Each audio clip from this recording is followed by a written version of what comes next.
밤에 스스로에게 묻습니다. 오늘 우리는 신뢰를 쌓았습니까? 아니면 깎아먹었습니까? 고객과 약속을 지켰습니다. 직원들에게 정직했습니까? 투자자들에게 투명했습니까? 이 질문에 떳떳해야 합니다. 신뢰를 잃는 건 순간입니다. 한번 거짓말하면 끝입니다. 한번 풍지를 속이면 회복하기 어렵습니다.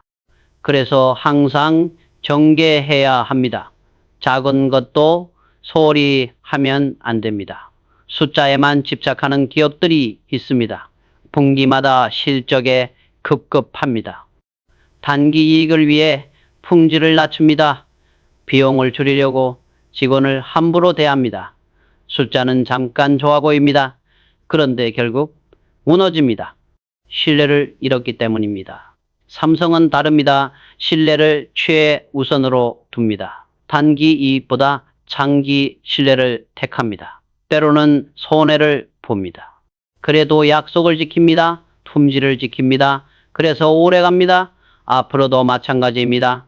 100년 기업이 되려면 신뢰가 필수입니다. 숫자는 오르락내리락 합니다. 경지에 따라 변합니다. 그런데 신뢰는 축적됩니다.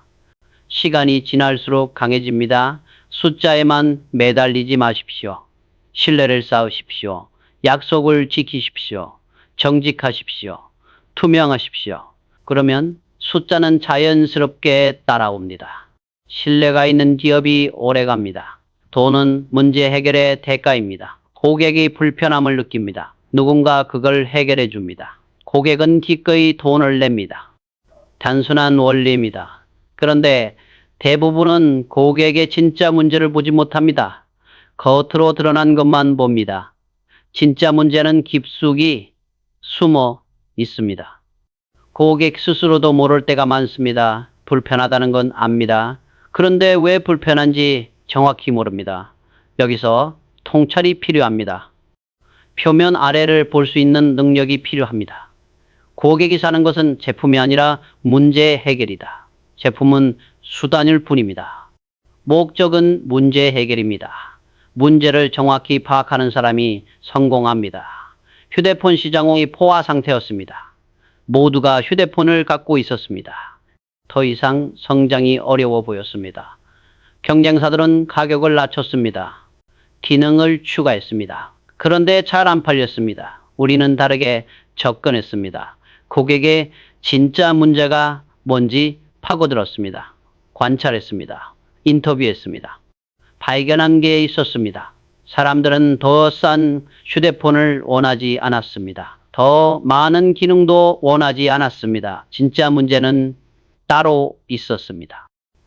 배터리가 빨리 닳았습니다. 화면이 작아서 불편했습니다.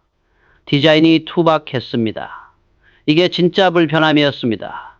여기에 집중했습니다. 배터리를 개선했습니다. 화면을 키웠습니다.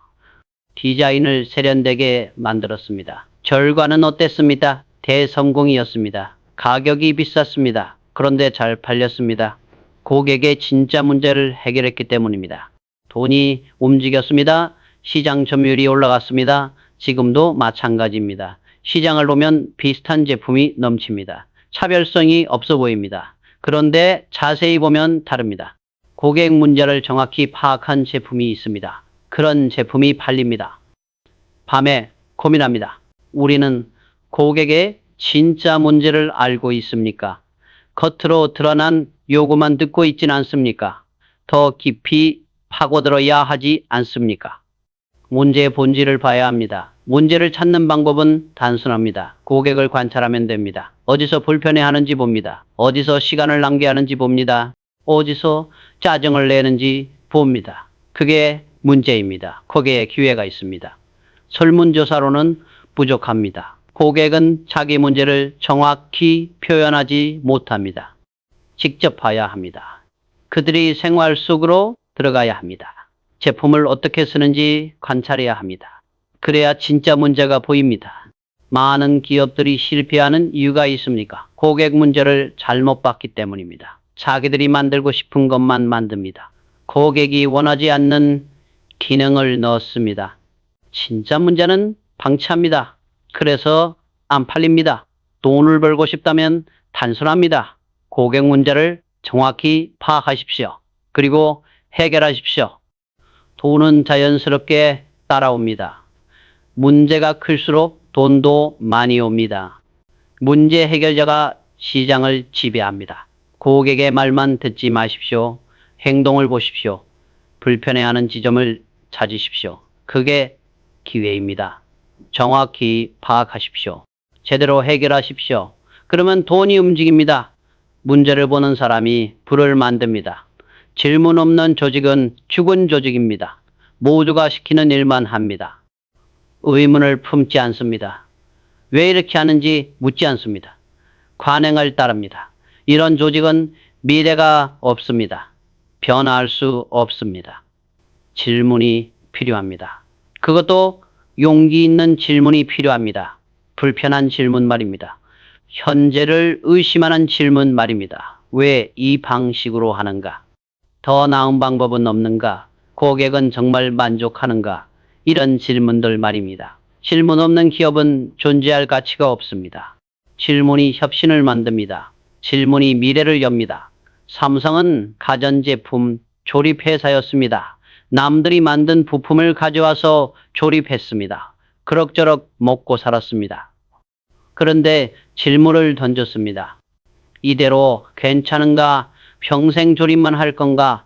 불편한 질문이었습니다. 현실을 부정하는 질문이었습니다. 주변에서 말렸습니다. 지금도 괜찮다고 위험하게 굴지 말라고 했습니다. 그런데 멈추지 않았습니다. 계속 물었습니다. 우리의 미래는 어디에 있는가? 답을 찾기 시작했습니다. 부품을 직접 만들어야 한다는 결론이 났습니다. 기술을 확보해야 한다는 판단이 있었습니다. 반도체에 도전하기로 했습니다. 용기 있는 질문이 용기 있는 결정을 만들었습니다. 쉽지 않았습니다. 수천억 원이 들어갔습니다. 수년간 적자였습니다. 그래도 멈추지 않았습니다. 처음 던진 질문을 잊지 않았습니다. 우리의 미래는 무엇인가? 이 질문이 방향을 제시했습니다. 지금 삼성을 보십시오. 반도체 세계 1등입니다. 디스플레이 세계 1등입니다. 스마트폰 세계 1등입니다. 모두 용기 있는 질문에서 시작됐습니다. 현재 안주하지 않고 미래를 물었기 때문입니다. 밤에 생각합니다. 우리 조직에서 질문이 나오고 있습니까? 직원들이 자유롭게 의문을 제기합니까? 불편한 질문을 환영합니까? 질문이 없다면 위험합니다. 정체되고 있다는 증거입니다. 많은 리더들이 질문을 싫어합니다. 자기 결정에 도전받는 것 같습니다. 권위가 흔들리는 것 같습니다. 그래서 질문을 막습니다. 시키는 대로만 하라고 합니다. 이런 조직은 망합니다. 반대로 질문을 환영하는 리더도 있습니다. 불편해도 듣습니다. 자기 판단을 의심합니다. 더 나은 방법을 찾습니다. 이런 조직이 성장합니다. 질문이 혁신을 만들기 때문입니다. 질문에는 용기가 필요합니다. 특히 윗사람에게 질문하기는 어렵습니다. 눈치가 보입니다. 찍힐까봐 두렵습니다. 그런데 질문하지 않으면 조직이 죽습니다. 용기를 내야 합니다.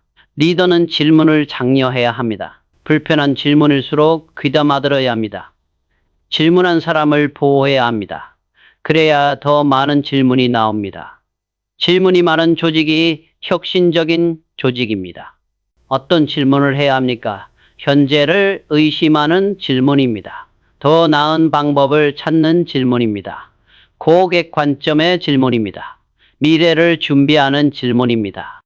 이런 질문들이 조직을 바꿉니다. 앞으로도 계속 질문해야 합니다. 안주하지 말아야 합니다. 현재에 만족하지 말아야 합니다. 항상 더 나은 방법을 찾아야 합니다. 질문이 멈추면 성장도 멈춥니다. 용기 있게 질문하십시오. 불편해도 묻십시오. 현재를 의심하십시오. 더 나은 미래를 그려보십시오. 질문이 혁신을 만듭니다. 용기 있는 질문이 미래를 엽니다. 차별화를 말하는 사람이 많습니다. 그런데 행동은 남들과 똑같습니다. 같은 방식으로 일합니다. 같은 기준으로 판단합니다. 같은 목표를 세웁니다. 그러고는 다른 결과를 기대합니다. 불가능합니다. 다른 결과를 원한다면 다른 기준이 필요합니다. 남들보다 높은 기준이 필요합니다. 남들이 보지 못하는 세부 사항을 보는 기준이 필요합니다. 남들이 만족하는 수준에서 만족하지 않는 기준이 필요합니다. 다른 사람들은 포기할 때 나는 계속한다. 이게 기준의 차이입니다. 남들과 같은 지점에서 멈추면 같은 결과를 얻습니다. 더 나아가야 다른 결과가 나옵니다. 품질 기준을 정할 때였습니다. 업계 표준이 있었습니다. 불량률 3% 이하면 합격이었습니다. 경쟁사들은 다들 이 기준을 따랐습니다. 우리도 따를 수 있었습니다. 거부했습니다. 3%가 아니라 0.1%를 목표로 했습니다. 불량품은 한 개도 나가면 안 된다고 했습니다. 주변에서 비현실적이라고 했습니다. 비용이 너무 많이 든다고 했습니다. 그래도 밀어붙였습니다. 기준을 낮추지 않았습니다. 공정을 수십 번 개선했습니다. 검사를 강화했습니다. 불량품은 무조건 폐기했습니다. 몇 년이 걸렸습니다. 결국 0.5% 수준까지 낮췄습니다. 결과는 어땠습니까? 품질로 유명해졌습니다. 고객이 신뢰했습니다. 프리미엄 가격을 받을 수 있었습니다. 시장 점유율이 올라갔습니다. 남들과 다른 기준이 다른 결과를 만들었습니다. 지금도 마찬가지입니다. 업계 평균을 따라가면 평범한 회사가 됩니다. 평범한 제품을 만듭니다. 평범한 이익을 냅니다. 특별해지려면 기준이 달라야 합니다. 밤에 점검합니다. 우리의 기준이 남들과 다릅니까? 더 높습니까? 더 엄격합니까? 같은 기준을 쓰고 있진 않습니까? 기준이 같으면 결과도 같습니다. 다른 결과를 원한다면 기준부터 바꿔야 합니다. 기준을 높이는 건 고통스럽습니다. 비용이 늘어납니다. 시간이 더 걸립니다. 불편합니다. 그래서 대부분은 평균을 따릅니다. 쉽기 때문입니다. 편하기 때문입니다. 그런데 그러면 평범해집니다. 특별해지고 싶다면 불편함을 감수해야 합니다. 남들보다 더 많이 일해야 합니다. 더 세밀하게 봐야 합니다. 더 엄격해야 합니다. 그게 높은 기준의 대가입니다. 직원들에게 말합니다. 업계 평균에 만족하지 말라고 최고를 목표로 하라고 합니다. 남들이 90점에 만족하면 우리는 100점을 추구하라고 합니다. 남들이 멈추는 곳에서 우리는 시작하라고 합니다. 쉽지 않습니다. 직원들도 힘들어합니다. 왜 이렇게까지 해야 하냐고 묻습니다. 답합니다. 특별해지려면 특별한 기준이 필요하다고 평범하게 일하면 평범한 회사가 된다고 말합니다. 시간이 지나면 이해합니다. 높은 기준이 결국 자기들을 성장시킨다는 걸 압니다. 특별한 제품을 만들 때의 자부심을 느낍니다. 고객이 인정할 때의 보람을 알게 됩니다. 앞으로도 기준을 낮추지 않을 겁니다. 업계 평균을 따라가지 않을 겁니다. 항상 최고를 목표로 할 겁니다. 남들과 다른 기준을 유지할 겁니다. 그래야 다른 결과가 나옵니다. 평균을 따라가지 마십시오. 자기만의 높은 기준을 세우십시오. 남들이 만족하는 곳에서 만족하지 마십시오. 더 높이 올라가십시오. 다른 결과를 원한다면 다른 기준이 필요합니다. 화려한 전략을 세우는 사람이 많습니다. 복잡한 계획을 짭니다. 멋진 프레젠테이션을 만듭니다. 그런데 실제 시장에 나가면 어떻습니까? 계획대로 안 됩니다. 예상치 못한 일이 생깁니다. 경쟁자가 다르게 움직입니다. 그때 필요한 건 화려한 전략이 아닙니다. 버티는 힘입니다. 버티는 힘이란 무엇입니까? 어려울 때 포기하지 않는 것입니다. 손해를 봐도 방향을 유지하는 것입니다. 실패해도 다시 일어서는 것입니다. 시간이 걸려도 끝까지 가는 것입니다. 이게 진짜 전략입니다. 지옥을 지나가고 있다면 계속 가라. 시장은 지옥 같을 때가 많습니다. 모든 게 잘못되는 것 같습니다. 그때 멈추면 끝입니다. 버티고 계속 가야 합니다. 반도체 사업 초기였습니다. 매일이 전쟁이었습니다. 기술은 부족했습니다. 경험도 없었습니다. 일본 기업들이 너무 강했습니다. 적자가 계속됐습니다. 수천억 원이 날아갔습니다. 주변에서 말렸습니다. 포기하라고 했습니다. 차라리 다른 사업을 하라고 했습니다. 이사회에서도 반대가 많았습니다. 그런데 버텼습니다. 포기하지 않았습니다. 한 달, 두 달, 1년, 2년 계속 버텼습니다. 왜 버텼습니까? 방향이 맞다고 확신했기 때문입니다. 반도체가 미래 산업의 핵심이라고 믿었습니다. 지금 힘들어도 결국 성공할 거라고 판단했습니다. 그 확신으로 버텼습니다. 5년이 지나자 결과가 나오기 시작했습니다. 기술이 따라잡혔습니다. 품질이 좋아졌습니다. 고객이 인정하기 시작했습니다. 10년이 지나자 일본을 추월했습니다. 버티는 힘이 승리를 만들었습니다. 지금도 새로운 사업을 할 때마다 같은 과정을 겪습니다. 처음엔 다 어렵습니다. 손해가 납니다. 실패가 반복됩니다. 그런데 포기하지 않습니다. 방향이 맞다면 버팁니다. 시간이 약입니다. 밤에 생각합니다. 우리에게 버티는 힘이 있습니까? 어려울 때 포기하진 않습니까? 단기 손실을 견디지 못하고 방향을 바꾸진 않습니까? 버티는 힘이 없으면 아무리 좋은 전략도 소용없습니다. 많은 기업들이 좋은 아이디어를 갖고 시작합니다. 전략도 훌륭합니다. 그런데 실패합니다. 왜입니까? 버티지 못했기 때문입니다. 초반 어려움을 견디지 못했습니다. 손실을 감당하지 못했습니다. 포기했습니다. 반대로 성공한 기업들을 보십시오. 공통점이 있습니까? 버텼습니다. 아마존도 20년 가까이 적자였습니다. 그래도 버텼습니다. 지금은 세계 최대 기업입니다. 테슬라도 파산 직전까지 갔습니다. 버텼습니다. 지금은 전기차 시장을 지배합니다. 버티는 힘은 어디서 나옵니까? 확신에서 나옵니다. 방향이 맞다는 확신 말입니다. 언젠가는 성공한다는 믿음 말입니다. 이 확신이 없으면 버틸 수 없습니다. 조금만 어려워도 포기합니다. 그래서 전략을 세울 때 물어야 합니다. 이 방향이 확실한가? 끝까지 갈 수 있는가? 버틸 수 있는가? 답이 명확하지 않으면 시작하지 말아야 합니다. 시작했다면 끝까지 가야 합니다. 버티는 것과 고집하는 건 다릅니다. 버티는 건 올바른 방향을 유지하는 겁니다. 고집은 잘못된 방향을 바꾸지 않는 겁니다. 구분해야 합니다. 방향이 틀렸으면 바꿔야 합니다. 맞다면 끝까지 가야 합니다. 앞으로도 어려운 시기가 올 겁니다. 새로운 도전마다 초반은 힘듭니다. 그럴 때 필요한 건 화려한 전략이 아닙니다. 버티는 힘입니다. 포기하지 않는 각오입니다. 쉽게 포기하지 마십시오. 초반 어려움에 좌절하지 마십시오. 방향이 맞다면 끝까지 가십시오. 시간이 걸려도 버티십시오. 버티는 힘이 결국 승리를 만듭니다. 시장에서 버티는 사람이 시장을 가집니다. 기술은 넘쳐납니다. 매일 새로운 기술이 나옵니다. 인공지능, 양자 컴퓨터, 나노기술, 바이오, 우주 모두 대단해 보입니다. 그런데 다 할 수는 없습니다. 선택해야 합니다. 여기서 승부가 갑니다. 무엇을 기준으로 선택합니까? 유행을 따라갑니까? 경쟁사를 따라합니까? 아니면 자기만의 기준이 있습니까?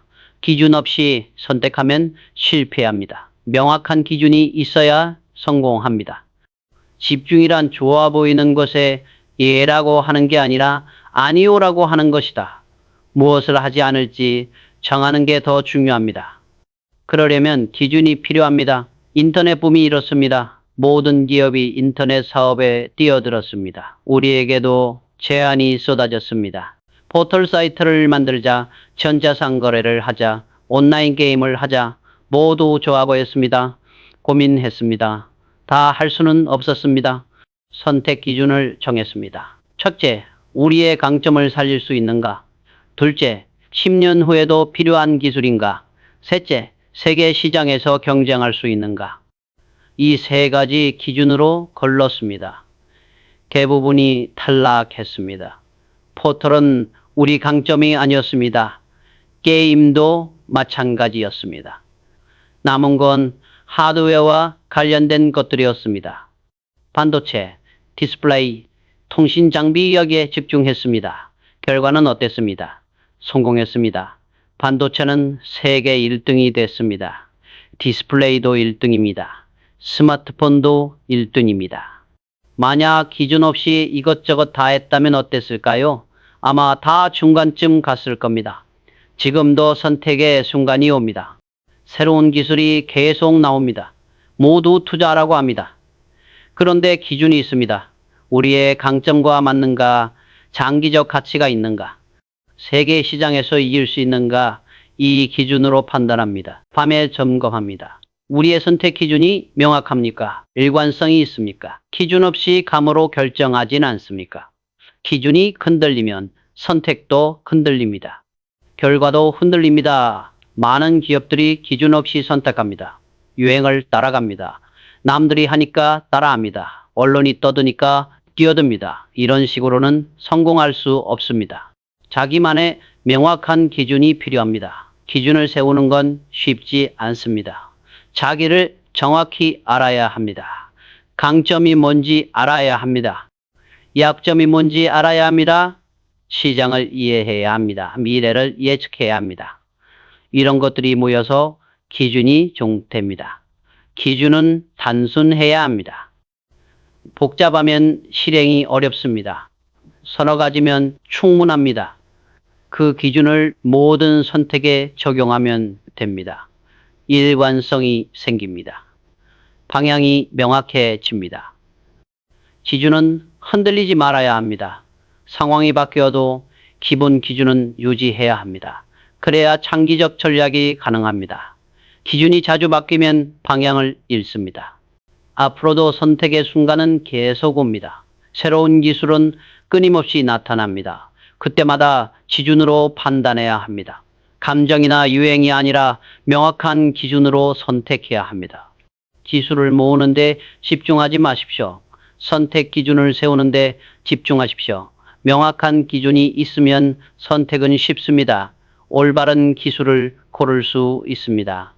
기준이 미래를 결정합니다. 편안함은 위험합니다. 지금 방식이 잘 먹힙니다. 직원들도 익숙합니다. 시스템이 안정됐습니다. 그대로 가면 편합니다. 그런데 그러면 죽습니다. 시장은 계속 변하는데 우리만 그대로 있으면 뒤처집니다. 성장하려면 스스로를 해체해야 합니다. 잘 되고 있어도 의심해야 합니다. 더 나은 방법을 찾아야 합니다. 익숙한 것을 버려야 합니다. 고통스럽습니다. 그런데 이게 살아남는 딜입니다. 창조적 파괴 없이는 진보도 없다. 스스로를 파괴하고 다시 만들어야 합니다. 변화를 두려워하면 도태됩니다. 삼성전자가 휴대폰 시장에서 잘 나갔습니다. 버튼폰으로 세계 2등이었습니다. 수익이 좋았습니다. 그대로 가도 됐습니다. 그런데 결정했습니다. 스마트폰으로 전환하자고 말입니다. 쉬운 결정이 아니었습니다. 버튼폰 사업을 사실상 버리는 겁니다. 공장을 재편해야 했습니다. 직원을 재교육해야 했습니다. 수천억 원이 들었습니다. 리스크가 컸습니다. 그래도 했습니다. 처음 몇 년은 힘들었습니다. 스마트폰 시장에서 애플에 밀렸습니다. 시행착오가 많았습니다. 그래도 멈추지 않았습니다. 계속 개선했습니다. 5년이 지나자 따라잡았습니다. 지금은 세계 1등입니다. 만약 그때 버튼폰에 안주했다면 어땠을까요?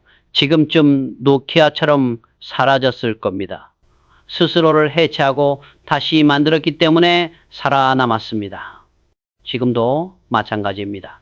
지금 방식이 잘 먹힙니다. 그런데 계속 의심합니다. 더 나은 방법은 없는가? 이 구조가 5년 후에도 유효한가? 자기 검열을 멈추지 않습니다. 밤에 고민합니다. 우리가 해체해야 할 부분은 어디입니까? 익숙하지만 비효율적인 곳은 어디입니까? 바꿔야 하는데 미루고 있는 건 뭡니까? 불편하지만 직면해야 합니다. 많은 기업들이 성공의 덫에 빠집니다. 한번 성공한 방식을 고집합니다. 바꾸려 하지 않습니다. 편하니까요. 익숙하니까요. 그런데 시장은 변했습니다. 고객도 변했습니다. 기업만 그대로입니다. 그래서 무너집니다.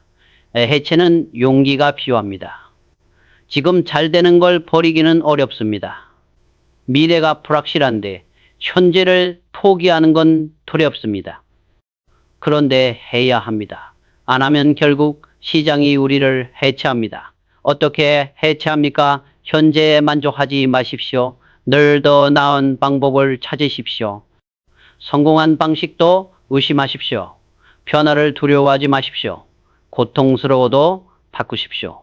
앞으로도 계속 해체하고 다시 만들 겁니다. 편안함을 거부할 겁니다. 익숙함과 싸울 겁니다. 그래야 살아남습니다. 스스로를 해체하는 기업만이 계속 성장합니다. 1등이 항상 이기는 건 아닙니다. 먼저 시작했다고 끝까지 앞서는 건 아닙니다. 시장을 보십시오. 선발주자가 무너지고 후발주자가 승리하는 경우가 많습니다. 왜 그렇습니까? 방향이 더 중요하기 때문입니다. 빨리 가는 것보다 올바른 방향으로 가는 게 중요합니다. 남들이 먼저 출발했어도 괜찮습니다. 방향이 맞으면 따라잡습니다. 오히려 남들의 실수에서 배울 수 있습니다. 더 나은 전략을 세울 수 있습니다. 올바른 일을 하는 것이 일을 올바르게 하는 것보다 중요하다. 방향이 틀리면 아무리 빨라도 소용없습니다. 방향이 맞으면 늦어도 결국 도착합니다. 스마트폰 시장에 우리는 늦었습니다. 애플이 먼저 아이폰을 냈습니다. 3년 앞서 있었습니다. 시장을 장악했습니다. 우리는 뒤처진 것 같았습니다. 주변에서 이미 늦었다고 했습니다. 그런데 포기하지 않았습니다. 방향을 정확히 분석했습니다.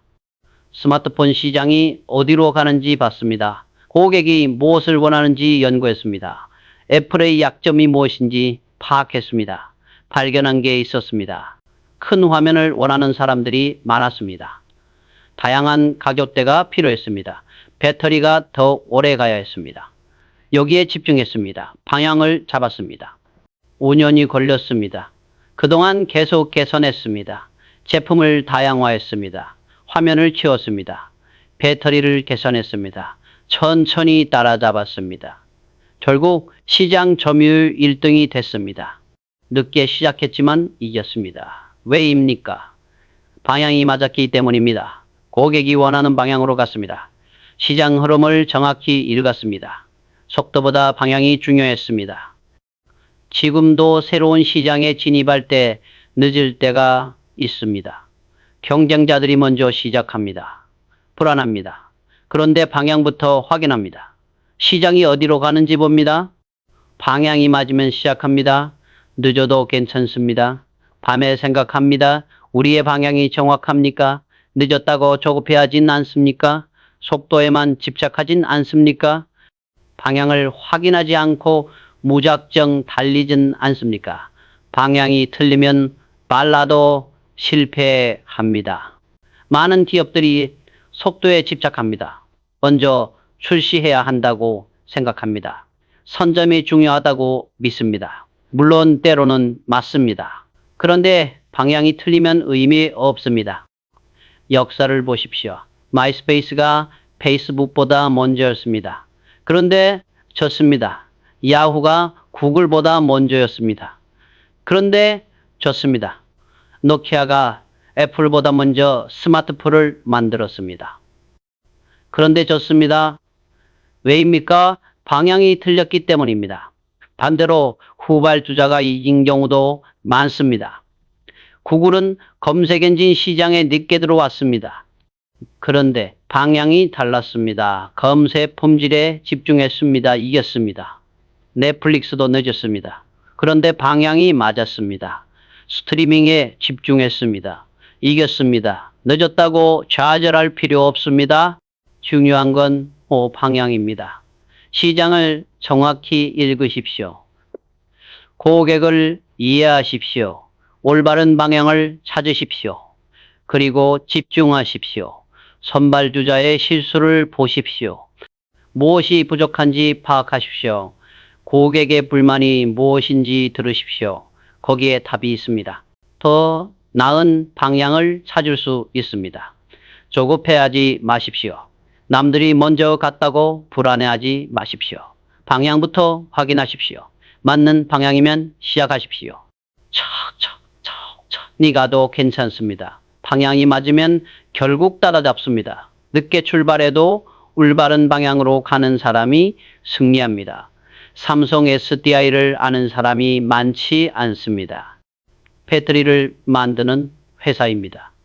화려하지 않습니다. 언론도 잘 다루지 않습니다. 그런데 이 회사의 이야기를 꼭 해야 합니다. 시간을 버티며 성공한 전형적인 사례이기 때문입니다. 90년대 말부터 배터리 사업을 했습니다. 처음에는 작은 배터리였습니다. 휴대폰 배터리, 노트북 배터리. 수익이 미미했습니다. 경쟁도 치열했습니다. 별로 주목받지 못했습니다. 그런데 우리는 봤습니다. 미래를 봤습니다. 전기차 시대가 올 거라고 예측했습니다. 배터리가 핵심이 될 거라고 판단했습니다. 지금은 아니지만 10년, 20년 후를 봤습니다. 투자하기 시작했습니다. 연구 개발에 막대한 자금을 쏟았습니다. 공장을 지었습니다. 인력을 키웠습니다. 수익은 안 났습니다. 오히려 적자였습니다. 주변에서 의문을 제기했습니다. 왜 돈 안 되는 사업에 투자하냐고 말입니다. 삼성 SDI는 시간에 투자했습니다. 당장의 이익보다 미래를 택했습니다. 10년을 버텼습니다. 10년 동안 무엇을 했습니까? 기술을 축적했습니다. 배터리 용량을 높였습니다. 안전성을 개선했습니다. 충전 속도를 빠르게 했습니다. 조용히 준비했습니다. 전기차가 본격적으로 나오기 시작했습니다. 테슬라가 성장했습니다. 유럽이 전기차로 전환하기 시작했습니다. 배터리 수요가 폭발했습니다. 준비되어 있었습니까? 완벽하게 준비되어 있었습니다. 10년간 축적한 기술이 있었습니다. 생산 능력이 있었습니다. 품질이 검증되어 있었습니다. 주문이 쏟아졌습니다. 지금 삼성 SDI는 세계 2등 배터리 회사입니다. 수익이 엄청납니다. 성장 가능성이 무한합니다. 10년을 버틴 결과입니다. 당장의 이익에 급급했다면 불가능했을 결과입니다. 밤에 삼성 SDI 이야기를 합니다. 직원들에게 말합니다. 이게 진짜 전략이라고 시간을 아군으로 만드는 게 승리라고 말입니다. 조급하게 단기 이익만 쫓으면 큰 기회를 놓친다고 합니다. 많은 기업들이 참지 못합니다. 2, 3년 투자했는데 결과가 안 나오면 포기합니다. 주주들이 압박합니다. 단기 실적을 요구합니다. 그래서 미래를 포기합니다. 삼성 SDI는 달랐습니다. 버텼습니다. 물론 쉽지 않았습니다. 이사회에서도 의문이 나왔습니다.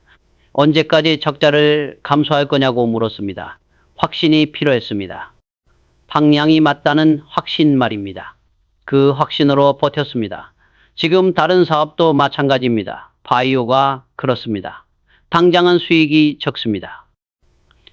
그런데 미래를 봅니다. 10년, 20년 후를 봅니다.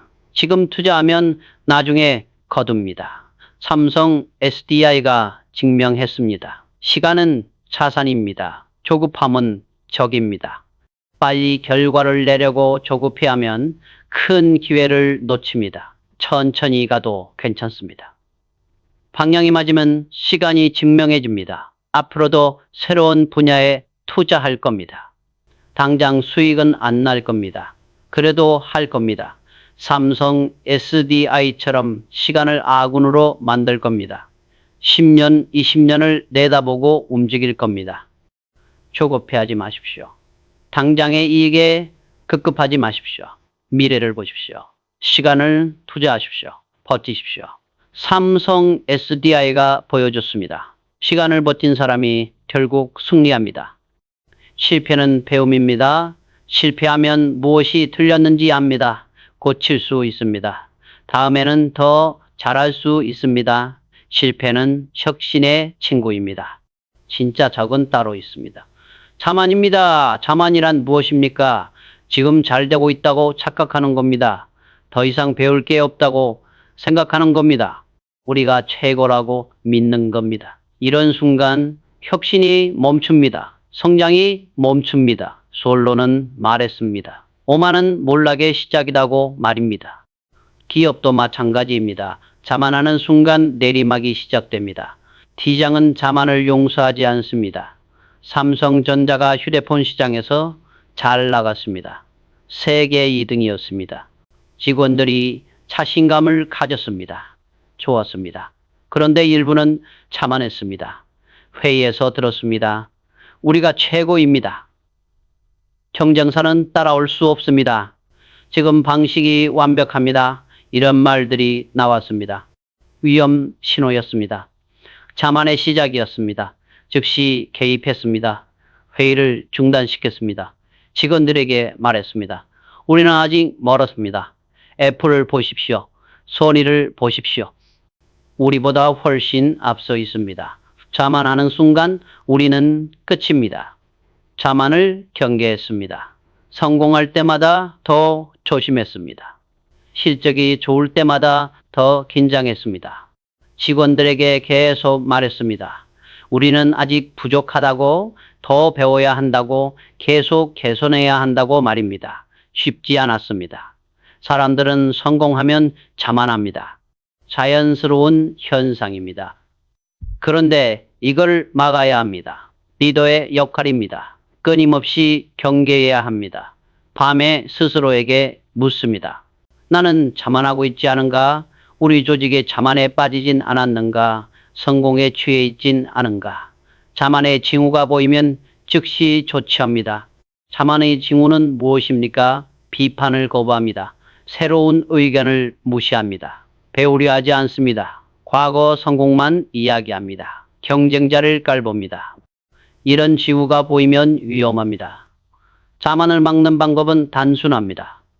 겸손하면 됩니다. 항상 배우려는 자세를 가지면 됩니다. 경쟁자를 존중하면 됩니다. 고객의 목소리를 들으면 됩니다. 끊임없이 개선하려 하면 됩니다. 성공했을 때 더 조심해야 합니다. 실적이 좋을 때 더 긴장해야 합니다. 칭찬받을 때 더 겸손해야 합니다. 이게 쉽지 않습니다. 그런데 이게 혁신을 지키는 길입니다. 앞으로도 성공할 때마다 자만을 경계할 겁니다. 직원들이 자만하지 않도록 계속 긴장시킬 겁니다. 우리는 아직 부족하다고 계속 말할 겁니다. 그래야 혁신이 살아남습니다. 실패를 두려워하지 마십시오. 자만을 두려워하십시오. 성공했다고 방심하지 마십시오. 항상 배우십시오. 겸손하십시오. 개선하십시오. 자만을 이기는 기업만이 계속 혁신합니다. 시장에는 소음이 많습니다. 매일 뉴스가 쏟아집니다. 분석가들이 예측합니다. 언론이 떠듭니다. 주가가 오르락내리락합니다. 이 모든 게 소음입니다. 여기에 휘둘리면 방향을 잃습니다. 진짜 중요한 건 패턴입니다. 겉으로 보이는 변동이 아니라 깊숙이 흐르는 흐름입니다. 단기적 움직임이 아니라 장기적 추세입니다. 이걸 읽을 수 있어야 합니다. 패턴을 보는 사람이 시장을 이깁니다. 사물의 본질을 보려면 겉모습에 속지 말아야 한다. 표면의 소음에 속으면 안 됩니다. 본질적 패턴을 봐야 합니다. 아시아 외환위기가 왔습니다. 시장이 폭락했습니다. 모두가 패닉 상태였습니다. 언론은 최악의 시나리오를 예측했습니다. 한국 경제가 무너진다고 했습니다. 소음이었습니다. 저는 패턴을 봤습니다. 한국의 기본 체력을 봤습니다. 교육 수준, 근면성, 기술력 변하지 않았습니다. 단기적 유동성 문제일 뿐이었습니다. 근본은 튼튼했습니다. 반도체 수요 패턴을 봤습니다. 인터넷이 확산되고 있었습니다. 컴퓨터 보급이 늘고 있었습니다. 장기적으로 반도체 수요는 폭발할 게 분명했습니다. 위기는 일시적이었습니다. 패턴은 상승이었습니다. 투자했습니다. 모두가 움츠릴 때 공장을 늘렸습니다. 연구개발을 확대했습니다. 인력을 확보했습니다. 주변에서 미쳤다고 했습니다. 지금은 살아남아야 할 때라고 했습니다. 2년 뒤 어떻게 됐습니까? 위기가 지나갔습니다. 반도체 수요가 폭발했습니다. 우리는 준비되어 있었습니다. 시장 점유율이 급상승했습니다. 소음이 아니라 패턴을 읽었기 때문입니다. 지금도 시장 소음은 많습니다. 매일 무언가가 위기라고 합니다. 주가가 떨어지면 난리입니다. 경쟁사가 신제품을 내면 긴장합니다.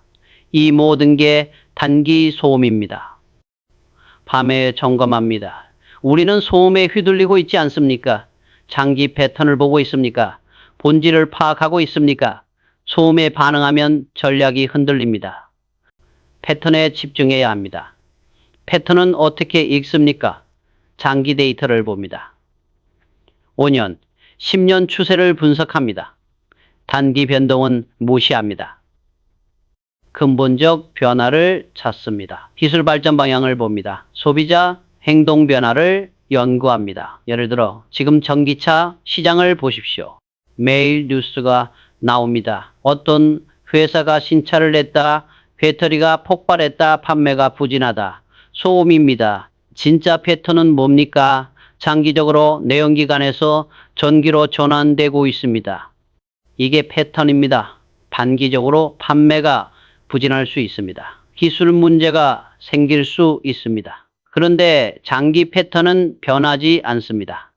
환경 규제는 강화됩니다. 배터리 기술은 개선됩니다. 전기차는 늘어납니다. 이게 패턴입니다. 많은 기업들이 소음에 반응합니다. 경쟁사가 뭔가 하면 따라합니다.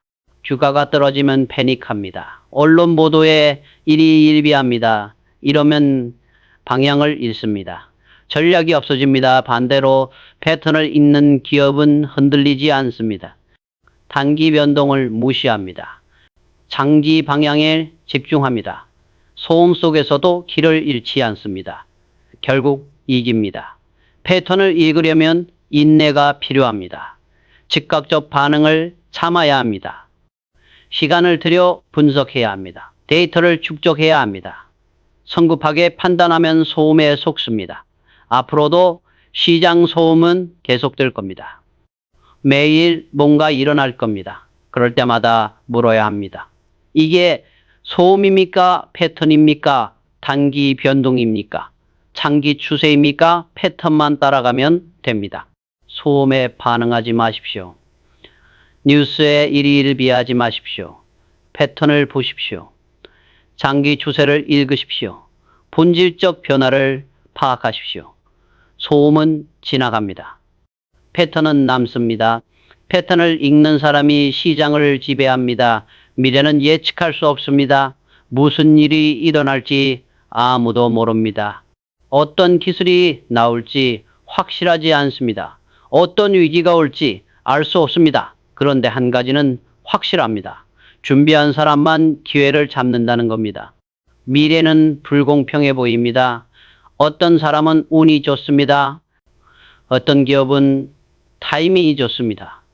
그런데 자세히 보면 다릅니다. 운이 좋아 보이는 사람은 준비했습니다.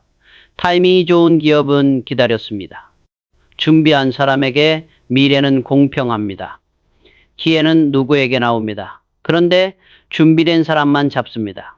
준비 안 된 사람에게는 기회가 와도 보이지 않습니다. 50년 넘게 기업을 경영하면서 배웠습니다. 성공한 것처럼 보일 때마다 사람들이 말합니다. 운이 좋았다고, 타이밍이 좋았다고 말입니다. 모릅니다. 그 뒤에 얼마나 많은 준비가 있었는지 말입니다. 반도체에 성공했을 때를 보십시오. 사람들은 타이밍이 좋았다고 말했습니다. PC 붐이 일어나는 시기였다고 했습니다. 틀렸습니다. 우리는 10년 전부터 준비했습니다. PC가 뜨기 전부터 투자했습니다. 수천억 원을 쏟아부었습니다. 적자가 계속됐습니다. 실패를 반복했습니다. 그래도 멈추지 않았습니다. 10년을 준비했습니다. PC 붐이 왔을 때 우리는 준비되어 있었습니다. 운이 아니었습니다. 준비였습니다. 스마트폰도 마찬가지였습니다. 애플이 아이폰을 내고 시장이 폭발했습니다. 사람들은 우리가 운 좋게 따라잡았다고 말합니다. 아닙니다. 우리는 몇 년 전부터 디스플레이 기술을 준비했습니다. 터치 기술을 연구했습니다. 시장이 터졌을 때 우리는 준비되어 있었습니다. 즉시 대응할 수 있었습니다. 빠르게 제품을 내놓았습니다. 준비했기 때문에 가능했습니다. 준비 안 했다면 기회를 놓쳤을 겁니다. 지금도 미래를 준비하고 있습니다. 어떤 미래가 올지 정확히는 모릅니다. 그런데 방향은 압니다. 인공지능, 바이오, 로봇 이런 분야가 중요해질 겁니다. 지금부터 준비합니다. 당장 수익은 안 납니다. 투자만 들어갑니다. 결과가 언제 나올지 모릅니다. 그래도 합니다. 미래가 왔을 때 준비돼 있어야 합니다. 그때 가서 준비하면 늦습니다. 밤에 점검합니다. 우리는 미래를 준비하고 있습니까? 5년 후, 10년 후를 대비하고 있습니까? 당장의 이익에만 급급하진 않습니까? 미래 준비를 게을리하면 기회가 와도 잡을 수 없습니다. 많은 기업들이 미래 준비를 안 합니다. 당장 급합니다. 풍지 실적이 중요합니다. 투자할 여유가 없습니다. 이해합니다. 그런데 이러면 미래가 없습니다. 기회가 와도 놓칩니다. 준비는 구체적이어야 합니다. 막연하게 미래를 생각하는 게 아닙니다. 기술을 확보합니다. 인력을 키웁니다. 설비를 갖춥니다. 시스템을 만듭니다. 실질적으로 준비합니다. 시간이 걸립니다. 5년, 10년 걸릴 수 있습니다. 그동안 결과가 안 나올 수 있습니다. 참아야 합니다. 계속 준비해야 합니다. 그래야 기회가 왔을 때 잡을 수 있습니다. 앞으로도 예측 못한 일들이 일어날 겁니다. 새로운 기술이 나올 겁니다. 시장이 변할 겁니다. 그때마다 준비된 사람과 안 된 사람이 갈립니다. 준비된 사람은 기회를 잡습니다. 안 된 사람은 놓칩니다. 미래를 불평하지 마십시오. 운을 탓하지 마십시오. 지금 준비하십시오. 5년 후, 10년 후를 대비하십시오. 구체적으로 준비하십시오. 시간이 걸려도 계속하십시오. 미래는 준비하는 사람에게만 공평합니다. 리더십을 오해하는 사람이 많습니다. 직원을 잘 관리하는 게 리더십이라고 생각합니다. 화합을 이끄는 게 리더의 역할이라고 믿습니다. 틀렸습니다. 그건 부차적입니다. 리더의 진짜 역할은 방향을 제시하는 겁니다. 방향이 없으면 아무리 좋은 팀도 소용없습니다. 다들 열심히 일합니다. 그런데 어디로 가는지 모릅니다. 각자 다른 방향으로 갑니다. 힘만 낭비됩니다. 리더가 방향을 제시해야 합니다. 리더의 첫째 덕목은 방향입니다. 어디로 갈지 명확히 제시해야 합니다. 그래야 조직이 움직입니다. 삼성이 반도체에 진출하기로 결정했을 때였습니다. 반대가 많았습니다. 직원들도 불안해했습니다. 이 사진도 우려했습니다. 당연했습니다. 생소한 분야였으니까요. 그런데 결정했습니다. 반도체로 간다고 선언했습니다. 이유를 설명했습니다. 왜 반도체인지, 왜 지금인지, 어떻게 알 건지 밝혔습니다. 방향을 명확히 제시했습니다. 처음엔 혼란스러워했습니다. 어떻게 해야 할지 몰랐습니다. 그런데 방향이 명확하니까 점차 정리됐습니다. 각자 역할을 찾았습니다. 같은 방향으로 움직이기 시작했습니다. 쉽지 않았습니다. 실패도 많았습니다. 그런데 방향이 흔들리지 않았습니다. 계속 같은 방향을 가리켰습니다. 직원들이 믿었습니다. 따라왔습니다. 결국 성공했습니다. 지금도 마찬가지입니다. 새로운 사업을 시작할 때마다 방향을 제시합니다. 왜 이 사업을 하는지, 어디로 갈 건지, 어떻게 이길 건지 말합니다. 직원들이 이해할 때까지 설명합니다. 밤에 생각합니다. 내가 제시한 방향이 명확합니까? 직원들이 이해하고 있습니까? 같은 방향을 보고 있습니까? 방향이 흐릿하면 조직이 흔들립니다. 명확해야 합니다. 많은 리더들이 인기에 집착합니다. 직원들에게 좋은 사람이고 싶어 합니다. 갈등을 피하고 싶어 합니다. 그래서 방향을 명확히 제시하지 못합니다. 모두를 만족시키려다 아무것도 결정하지 못합니다. 틀렸습니다. 리더는 인기를 얻으려고 있는 게 아닙니다. 방향을 제시하려고 있는 겁니다. 때로는 불편한 결정을 해야 합니다. 반대를 무릅쓰고 밀고 나가야 합니다. 그게 리더의 책임입니다. 방향을 제시할 때 필요한 게 있습니까? 확신입니다. 리더 자신이 확신해야 합니다. 이 방향이 맞다고 믿어야 합니다. 확신이 없으면 직원들도 믿지 않습니다. 흔들립니다. 그래서 방향을 정하기 전에 철저히 분석합니다. 시장을 연구합니다. 기술을 파악합니다. 경쟁자를 봅니다. 확신이 설 때까지 고민합니다. 확신이 서면 선언합니다. 그리고 절대 흔들리지 않습니다. 직원 관리도 중요합니다. 화합도 필요합니다. 그런데 이것들은 방향이 있을 때 의미가 있습니다. 방향 없는 화합은 무의미합니다. 방향 없는 관리는 낭비입니다. 앞으로도 계속 방향을 제시할 겁니다. 명확하게 말할 겁니다. 직원들이 이해할 때까지 설명할 겁니다. 반대가 있어도 밀고 나갈 겁니다. 그게 리더의 책임입니다.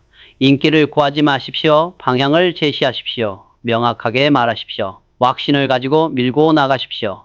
직원들은 따라올 겁니다. 방향이 명확한 리더를 직원들은 결국 신뢰합니다. 가격만 보는 사람이 많습니다. 얼마에 사고 얼마에 팔지만 생각합니다. 당장의 손익만 계산합니다. 이런 사람은 진짜 기회를 놓칩니다. 가치를 보는 눈이 없기 때문입니다. 가치와 가격은 다릅니다. 가격은 지금 시장에서 매겨진 숫자입니다. 변합니다. 오르락내리락 합니다. 가치는 본질입니다. 시간이 지나도 변하지 않는 것입니다. 가치를 볼 수 있어야 진짜 기회를 잡습니다. 가격만 보면 손해보는 것 같아도 가치를 보면 이익입니다. 반도체 장비를 사야 했습니다.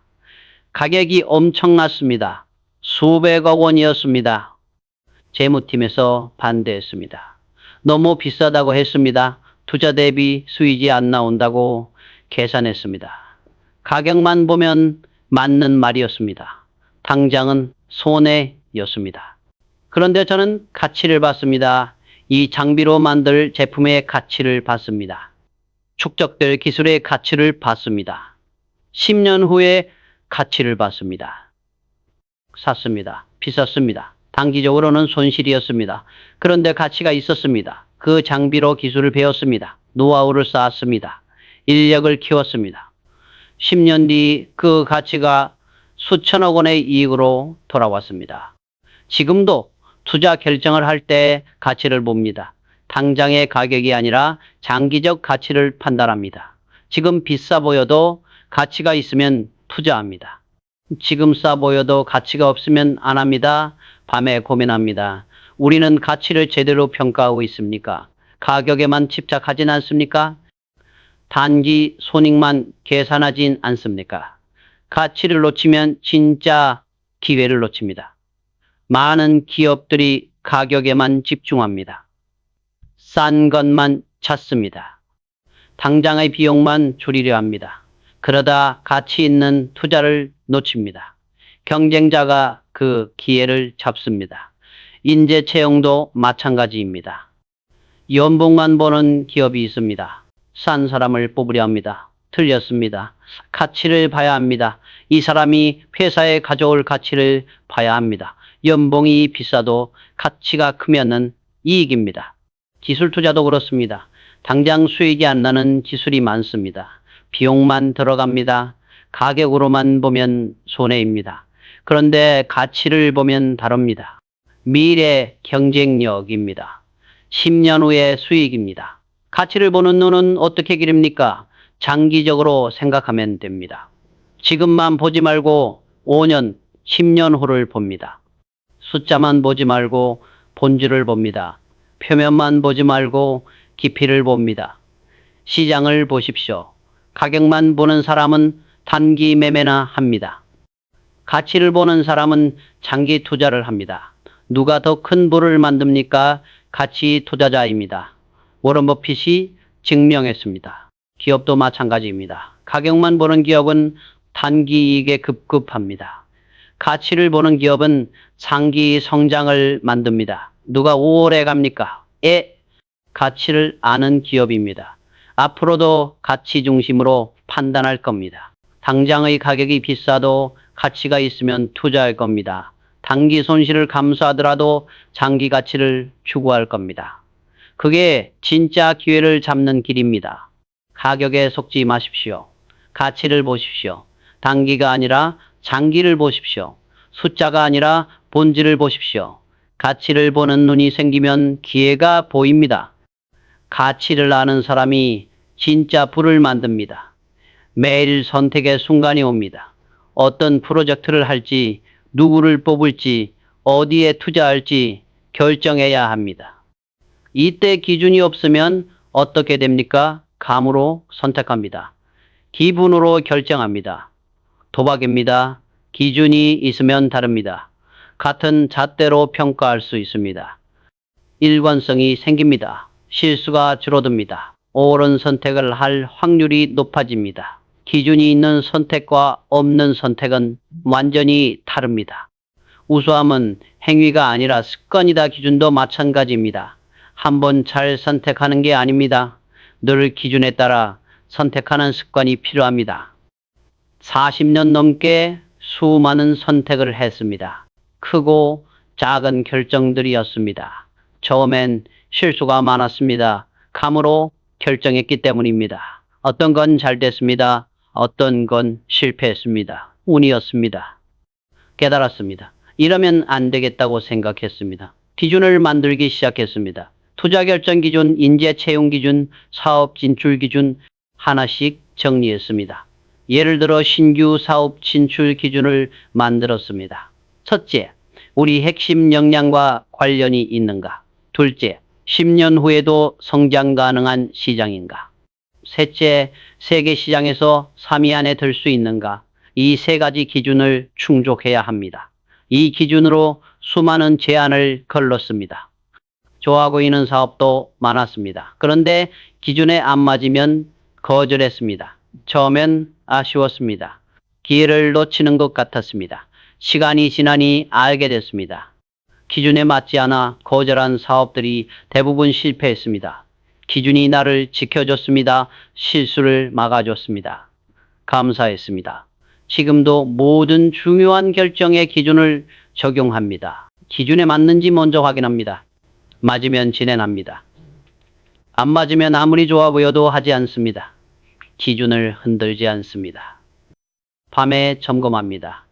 오늘 내린 결정들이 기준에 맞았습니까? 감으로 선택하진 않았습니까? 기준을 무시하진 않았습니까? 기준 없이 선택한 게 있다면 재검토합니다. 많은 사람들이 기준 없이 살아갑니다. 그때그때 느낌으로 결정합니다. 기분 좋으면 합니다. 싫으면 안 합니다. 이러면 일관성이 없습니다. 실수가 반복됩니다. 기업도 마찬가지입니다. 기준 없이 의사결정하는 기업이 많습니다. 경영진의 직감에 의존합니다. 이 사회에서 목소리 큰 사람 의견을 따릅니다. 위험합니다. 도박과 다를 게 없습니다. 기준을 만드십시오. 명확하게 정하십시오. 글로 써놓으십시오. 모든 결정에 적용하십시오. 예외를 두지 마십시오. 기준이 불편해도 따르십시오. 기준은 간단해야 합니다. 복잡하면 적용이 어렵습니다. 서너 개면 충분합니다. 핵심만 담으면 됩니다. 누구나 이해할 수 있게 명확해야 합니다. 기준은 진화할 수 있습니다. 시장이 변하면 기준도 조정할 수 있습니다. 그런데 자주 바꾸면 안 됩니다. 기준의 본질은 유지해야 합니다. 일관성이 중요합니다. 앞으로도 기준 중심으로 결정할 겁니다. 감이 아니라 기준으로 선택할 겁니다. 좋아 보여도 기준에 안 맞으면 거절할 겁니다. 기준이 회사를 지킵니다. 기준 있는 선택이 성공을 만듭니다. 실행력을 강조하는 사람이 많습니다.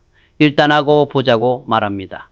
빨리 움직이는 게 중요하다고 합니다. 반은 맞고 반은 틀렸습니다.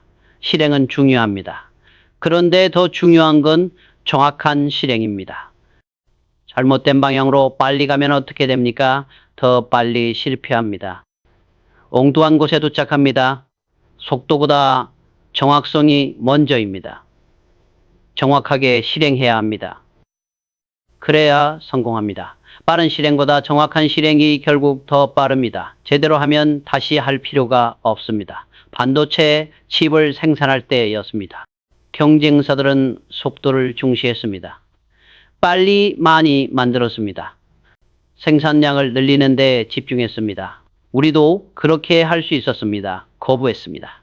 속도보다 정확성을 택했습니다. 한 개를 정확하게 만들자고 했습니다. 불량이 나오면 라인을 멈췄습니다. 원인을 찾을 때까지 재개하지 않았습니다. 느렸습니다. 직원들이 답답해했습니다. 경쟁사는 벌써 저만큼 갔는데 우리는 여기 있다고 했습니다.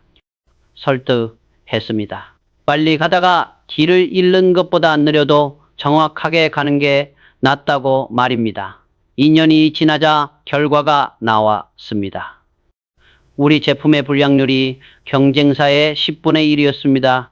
고객들이 알아봤습니다. 주문이 쏟아졌습니다.